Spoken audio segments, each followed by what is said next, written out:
Давайте все в комментариях Так, срём. а не ты меня поправила, я себя. Ну Дубина. да, срём. Неправильно сказал. Давайте как-нибудь закруглять этот подкаст. Это был первый подкаст, это был сложный подкаст. Мы очень устали. И, Да не очень. Пиздец. Пиздец, как устали. Ну, у нас было сложно, это был первый подкаст, поэтому ваша поддержка очень важна. Оставляйте, пожалуйста, комментарии, оставляйте лайки, пишите. Давай я скажу. Ребята, пишите нам комментарии, нам очень важно ваше мнение, и нам очень важна ваша поддержка, так как это первый подкаст. Ставьте лайки, пишите комменты, дайте нам знать... Подписывайтесь на канал. Да, подписывайтесь на канал и дайте нам, пожалуйста, знать, как улучшить подкаст.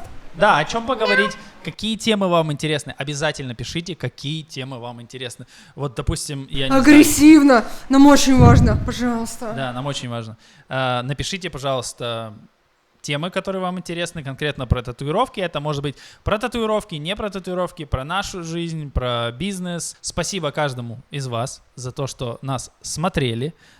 Спасибо всем мастерам, что с нами работают. Спасибо всем клиентам, которые у нас есть. Спасибо деду за победу. Да, спасибо деду, блядь. Камон, это кринж, ёпта мать. В этом был смысл. Да, Бля, ладно, пиздец хорошо. нахуй, с кем я живу. Давайте, пишите 666 и это, все. Я уже начинаю нести хуйню, я устал.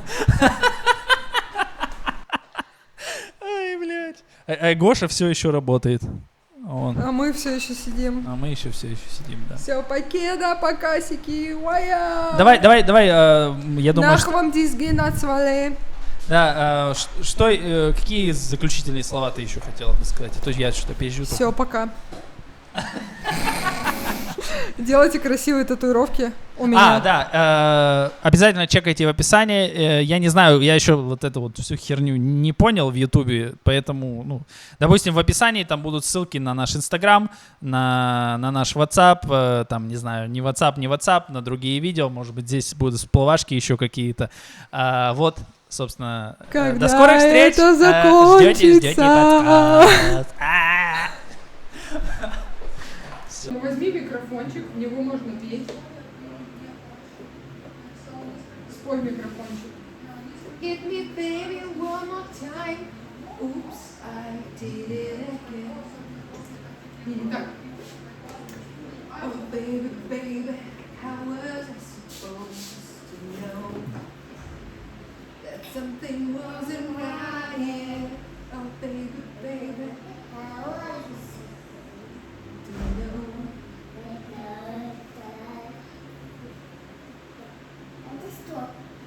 Это где именно? Руки? Hit me, baby, one more